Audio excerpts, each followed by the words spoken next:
Do you think this was more of Florida just came out and won, or was it that Houston just blew it in the end? I think Florida came out and won, right? So the first half, the whole storyline was Houston's defense.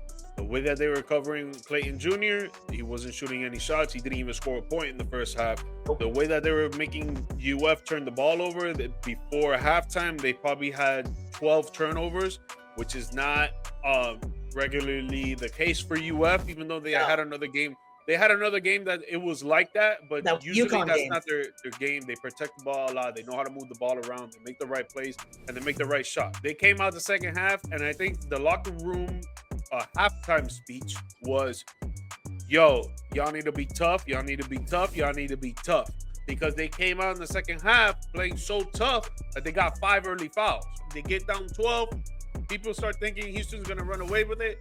But if you really watch Houston's game, they don't have offense like that. The reason why they're so good and got so deep into the tournament, into the national championship game, was because of how they would get the ball turned over and use that to their advantage to get points from defense to offense. Florida is one of the best second half teams in NCAA history, in my opinion. They showed it all tournament long, and they showed it last night in the national championship game.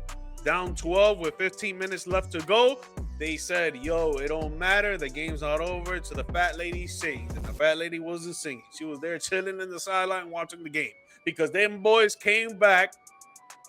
Down 1 minute is when they took the lead. They only had the lead in the whole game for 1 minute and 7 seconds. That is crazy. And then Clayton Jr. showed that he can be a championship mentality type player, because the whole game he was getting strapped and he wasn't able to do anything of nothing. And then when it came down to the last 4 minutes of the game, they ran some specific plays for him, and he was drilling that. Boom, boom, boom. Yeah. Shots after shot after shot, going to the free throw line, making free throws, and he led his team to the win. Yeah, I agree. And we were talking about, I mean, there was definitely more than just Clayton. Will Richard is the reason that they actually were even close in that game. He had half their points going into the half.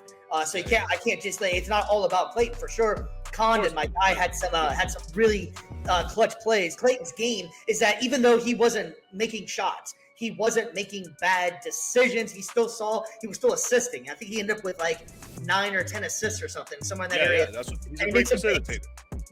Great decisions on Condon, and I love the way that the big men were running. They were running down the floor because they realized the fact that they were faster than Houston was, because if they set them in the paint, Houston's dogs. They're gonna beat them up. The Florida's not built for that. It's more a little bit more finesse.